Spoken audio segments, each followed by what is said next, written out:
शेख शाहजहां की गिरफ्तारी की खबर जैसे ही संदेशखाली पहुंची, वहां के लोगों ने गुरुवार को जश्न मनाया। संदेशखाली में महिलाओं ने एक दूसरे को अबीर गुलाल लगाया, शंख बजाया और थाली बजाकर डांस किया। इन महिलाओं ने कहा कि ये सही है कि शेख शाहजहां अभी सिर्फ गिरफ्तार हुआ, उसे सजा नहीं मिली है, लेकिन न्याय की उम्मीद तो जगी है। उसके आतंक और जुल्म से अब उन्हें मुक्ति मिलेगी। कई महिलाओं ने कहा कि केंद्र सरकार को ऐसा इंतजाम करना चाहिए जिससे शेख शाहजहां कभी जेल से बाहर न आ सके। शाहजहां शेख को 55 दिनों तक भागने के बाद उत्तरी 24 परगना जिले के मिनाखा से गिरफ्तार किया गया। उसको गुरुवार को एक जिला अदालत ने 10 दिन की पुलिस हिरासत में भेज दिया। इसके तुरंत बाद राज्य के शिक्षा मंत्री ब्रत्य बसु ने घोषणा की कि संदेशखाली में तृणमूल के कद्दावर नेता शाहजहां को 6 साल के लिए पार्टी से निलंबित कर दिया गया है। पश्चिम बंगाल पुलिस ने संदेशखाली हिंसा के मुख्य आरोपी और तृणमूल पार्टी के नेता शाहजहां शेख को गिरफ्तार कर लिया। शाहजहां शेख पिछले 55 दिनों से फरार चल रहा था।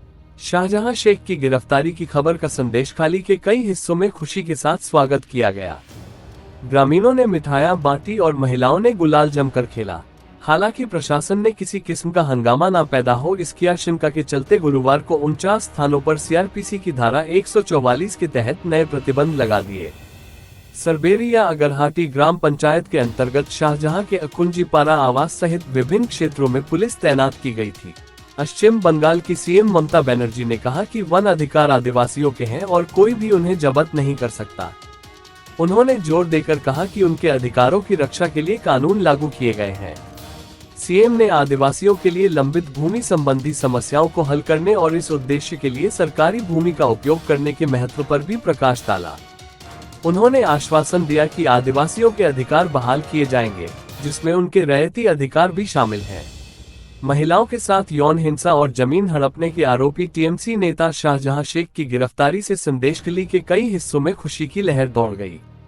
ग्रामीणों ने मिठाई बांटकर जश्न मनाया और महिलाओं ने गुलाल खेला। वहीं टीएमसी नेता की गिरफ्तारी के बाद आतिशबाजी भी की गई।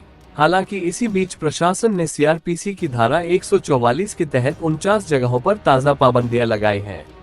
ये पाबंदियां इसलिए लगाई गई है ताकि किसी तरह की कोई हिंसा न फैल सके।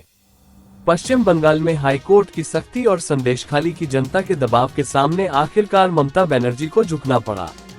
56 दिन से फरार तृणमूल कांग्रेस के बाहुबली नेता शेख शाहजहां को बंगाल की पुलिस ने 48 घंटे में खोज निकाला। उसकी गिरफ्तारी हो गई और उसे 10 दिन की हिरासत में सीआईडी के हवाले कर दिया गया। शेख शाहजहां के खिलाफ 42 केस दर्ज हैं, जिनमें जमीनों पर कब्जे, महिलाओं के साथ बलात्कार, आम लोगों की संपत्ति हड़पने जैसे मामले हैं। लेकिन बंगाल की पुलिस ने कोर्ट को बताया है कि शाहजहां को एड की टीम पर 5 जनवरी को किए गए हमले के मामले में गिरफ्तार किया गया है। मजे की बात यह है कि शेख शाहजहां को पुलिस ने संदेशखाली से सिर्फ 30 किलोमीटर दूर उत्तरी 24 परगना के मीनाखान से गिरफ्तार करने का दावा किया है।